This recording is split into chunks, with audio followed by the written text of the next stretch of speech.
जो बशीर मेमन साहब की गवाही कल आई है, मैंने कभी पाकिस्तान की तारीख़ में ऐसा नहीं सुना। ये तो अब लोगों को समझ आ गई है कि सिसिलियन माफियाज़ क्या होते हैं। ये तो माफियाज़ के जो डॉन्स होते हैं या जो गैंग्स के सरबराह होते हैं, कभी उन्होंने इस किस्म की हरकतें नहीं की जो प्राइम मिनिस्टर्स ऑफिस को इस्तेमाल करके हो रही हैं। और आप इदारों के सरबराहों को बुलाकर उनको आप ये कह रहे हैं कि नवाज़ शरीफ के ख़िलाफ़ ये मुकदमा करो, उसको गिरफ़्तार करो, मरियम नवाज़ के ख़िलाफ़ ये मुकदमा करो, राना सनाउल्लाह के ख़िलाफ़ ये मुकदमा बनाओ, और अभी तुम गिरफ़्तार कर लो सबको, मुकदमा क्या बनाना है ये हम बाद में देखेंगे। ये कभी किसी मुहज़्ज़ब मुल्क में, मुहज़्ज़ब दुनिया में कभी किसी ने ये सुना? कभी इस किस्म की कोई चीज़ कभी किसी ने सुनी? ये तो अकल दंग रह जाती है इंसान की। जो जस्टिस काजी फाइज़ ईसा के साथ हुआ, जिस तरह प्राइम मिनिस्टर हाउस के अंदर बैठकर एक सिटिंग जज के ऊपर, जो कि चीफ जस्टिस बनेगा इंशाअल्लाह ताला आने वाले वक्त में, एक और जो हक और इंसाफ पे चलने वाला जज है, आपने उसके खिलाफ साजिश की बैठकर, आपने कहा उसको गिरफ्तार करो। कभी किसी ने ये सुना? ये बहुत संगीन मामला है और हम इसको ऐसे नहीं जाने देंगे। ये बहुत बड़ा मामला है। शायद पाकिस्तान की तारीख में ऐसा वक्त कभी नहीं आया। मुस्लिम लीग नून इसको नहीं जाने देगी। और मैं अदलिया से भी ये रिक्वेस्ट करूँगी कि इस मामले को खुद देखें। ये कोई छोटा इल्ज़ाम नहीं है। आज जस्टिस काजी फाइज़ ईसा कटहरे में खड़े थे, उनकी वाइफ सरीना ईसा कटहरे में खड़ी थी। जिस तरह से उनको झूठे इल्ज़ामात का सामना करना पड़ा सिर्फ इसलिए कि उन्होंने फैज़ाबाद धरने का हक और सच पर मबनी फैसला दिया, तो आपको क्यों डर है इतना उन जजेस का जो हक और सच पर खड़े होते हैं? आपको इस तरह के जजेस क्यों चाहिए जिनको आप अपनी मर्जी के? शौकत अजीज सिद्दीकी साहब भी खड़े हो गए, फाइज़ ईसा साहब भी खड़े हो गए, और मैं आज ये फ़ख्र महसूस करती हूँ कि उन्होंने खड़े होकर इस दहशतगर्दी का, रियासती दहशतगर्दी का मुकाबला करके, एक दहशतगर्द जो प्राइम मिनिस्टर हाउस में इस वक्त बैठा हुआ है, मुसल्लत है हम लोगों के सरों के ऊपर, उसकी साजिशों का मुकाबला करके उनको एक्सपोज किया और बहादुरी और जुर्रत से साजिश का मुकाबला किया, और तमाम जजेस को और पाकिस्तान के अवाम को जो उनकी तरफ देख रही थी उनको सुरखरू किया। और अगर ये भी दब जाते, अपने लिए आवाज़ ना उठाते, लड़ते नहीं, जुर्रत ना दिखाते, तो ये भी आज इनका भी कहीं जिक्र ना होता। तो ये जो जुर्रत और बहादुरी उन्होंने दिखाई है, जो जुर्रत और बहादुरी नवाज शरीफ साहब ने दिखाई है, ये जानते हुए भी कि ये इंतकाम था, अपनी बेटी को लेकर आए इंग्लैंड से, अपनी मरती हुई बीवी को छोड़ कर आए और इस इंतकाम का सामना किया। आप मुझे ये बताएं कि जो बशीर मेमन साहब के इंकशाफात हैं वो तो आज आपके सामने आए ना। मुझे बहुत खुशी है कि कौम को एक एक चीज़ पता चल गई, और भी बहुत सारी गवाहियाँ आएंगी। अल्लाह ताला का निज़ाम है कि हाथ भी बोलते हैं, ज़ुबान भी बोलती है, आंखें भी गवाही देती हैं, तो गवाहियाँ तो बहुत आएंगी। और अभी आप हुकूमत में और आपके ख़िलाफ़ इतनी बड़ी बड़ी गवाहियाँ आ रही हैं। आप उस दिन का सोचें जिस दिन आपकी हुकूमत ख़त्म होगी, आपका हाल क्या होगा उस दिन। और एक सेकेंड, और मैं इंतकाम के आगे, हम तो पहले दिन से जानते थे ये इंतकाम है। जब पनामा का मुकदमा इन्होंने शुरू किया, हम उससे और धरने 2014 में जो धरने हुए थे, हम तब से जानते हैं ये क्या साजिश चल रही है। ये उसी साजिश की कड़ी है, उसी का सिलसिला है, और हम तब से जानते थे। लेकिन मुझे खुशी है कि आज पाकिस्तान का बच्चा, पाकिस्तान का हर शहरी जान गया है कि इमरान खान किस किस्म की जहनीत का आदमी है।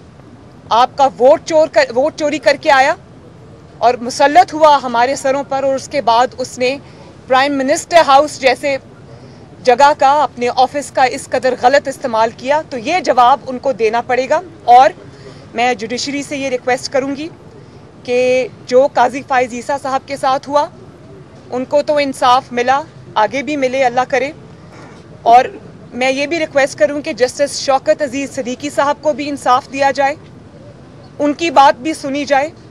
उन्होंने सिटिंग जज होने के वक्त उन्होंने ये इंकशाफात किए थे।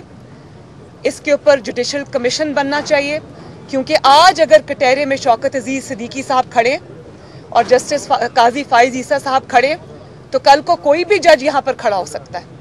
तो सिर्फ इसलिए कि कोई जज जो है वो हक और इंसाफ पर चलने वाला है, उसको कटहरे में लाकर खड़ा कर दिया जाए, उसकी वाइफ को, उसकी फैमिली की तजलील की जाए, उनको अदालतों में घसीटा जाए। इस रविश को ख़त्म करना होगा। तो मैं जुडिशरी से ये रिक्वेस्ट करती हूँ कि इसके ऊपर जुडिशल कमीशन बनाएं, जो काजी फाइज ईसा साहब के केस में इमरान खान के ऊपर इल्ज़ामात लगें कि उन्होंने किस तरह उस साजिश को प्राइम मिनिस्टर हाउस में बैठ के तैयार किया और किस तरह से उनके खिलाफ झूठा रेफरेंस दायर किया और किस तरह से उनका पूरा करियर ख़राब करने की कोशिश की। पिटीशन भी डालेंगे। देखें, एक मिनट, पिटीशन हम अपने ऑप्शंस ओपन रख रहे हैं। हम पर कहा गया कि आप ये देखें कि मैं, जो अरशद मलिक साहब थे, जब उनकी वीडियो मेरे सामने आई तो मैंने वो कौम के सामने रखी। और इमरान खान साहब क्या कह रहे हैं? वो कह रहे हैं कि इसके ऊपर दहशतगर्दी का मुकदमा बनाओ। उनको ये कह रहे नहीं भी बनता तो बनाओ। अब मेरी एक बात सुने, दहशतगर्दी का मुकदमा मेरे खिलाफ बनता है या इमरान खान के ऊपर बनता है, जिसने ये इतनी बड़ी साजिश की? एक तो आपने जजेस को ब्लैकमेल करके गलत फैसले उनसे लिए, उनके करियर्स ख़राब किए, और ऊपर से आप ये कह रहे हैं कि जो उसको सामने लेकर आया उसके ऊपर दहशतगर्दी का मुकदमा बनाओ। राना सनाउल्लाह को ड्रग्स के इल्ज़ाम में अंदर करो, शहबाज शरीफ साहब को गिरफ्तार करो, नवाज शरीफ के ऊपर ये इल्ज़ाम लगाओ, उसको बाद में देखेंगे क्या मुकदमा बनता है। गज़ब खुदा का, ये कोई बनाना रिपब्लिक है क्या? वहाँ भी ऐसा नहीं होता।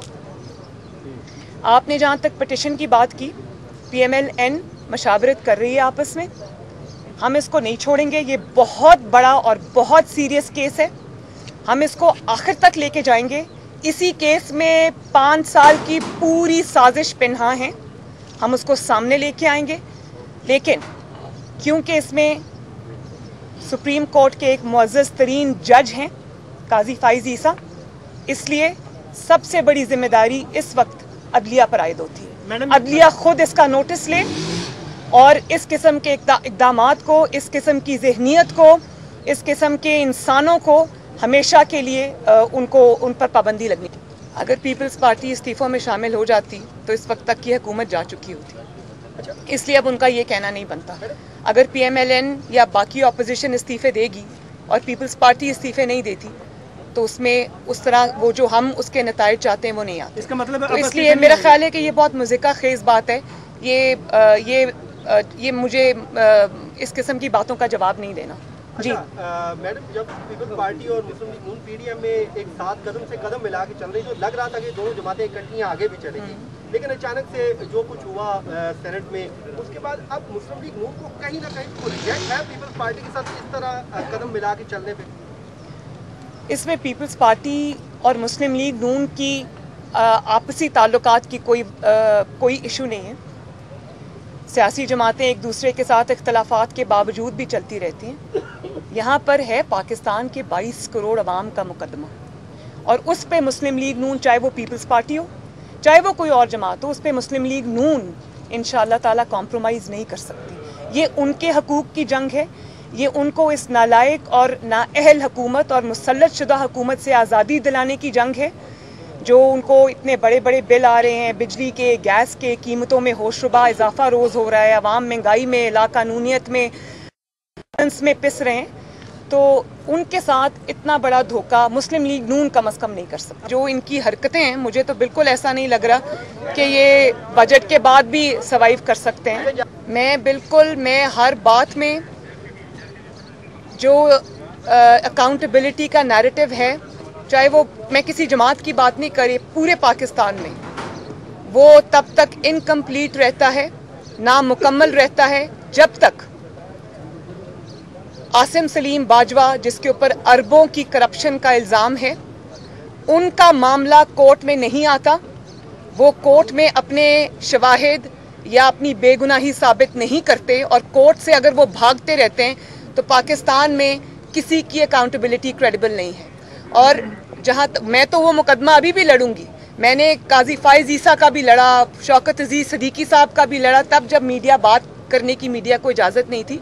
लेकिन क्या आप मेरा ये जवाब चला सकते हैं अपने मीडिया के ऊपर? पहले तो आप मुझे इस बात की जवाब दें। वहीं से आसिम सलीम बाजवा जैसे लोगों को शय मिलती है क्योंकि वो मीडिया को कंट्रोल करते हैं। मीडिया उनका नाम नहीं ले सकता, बीप बीप बीप होना शुरू हो जाती है जब आप उनका नाम लेते हैं। आप मुझसे ये सवाल नहीं कर सकते। हमने अपनी जान मुश्किल में डालकर उसके सारे कॉन्सिक्वेंसेस बर्दाश्त करके हम आज भी अपनी बात पर कायम हैं। लेकिन आप ये मेरा जवाब नहीं चला सकते। जब आसिम सलीम बाजवा साहब का नाम आएगा तो आप बीप करेंगे उसको। जब तक मीडिया इस चीज़ पे स्टैंड नहीं लेता, चोर को चोर नहीं कहता, बेगुनाह को बेगुनाह नहीं कहता, चाहे उसका ताल्लुक किसी भी जमात से हो या इदारे से हो, पाकिस्तान में अकाउंटेबिलिटी एक ख्वाब रहेगा। सियासी शहीद तो मेरे ख्याल है अब वो नहीं बन सकते। 3 साल बहुत होते हैं एक इंसान को ये प्रूव करने में कि उसके अंदर एबिलिटी है या नहीं है, और वो इसमें बुरी तरह नाकाम हुए। तो जितनी जल्दी इस हुकूमत से, इस वोट चोर और जाली हुकूमत से आवाम की जान छूट जाए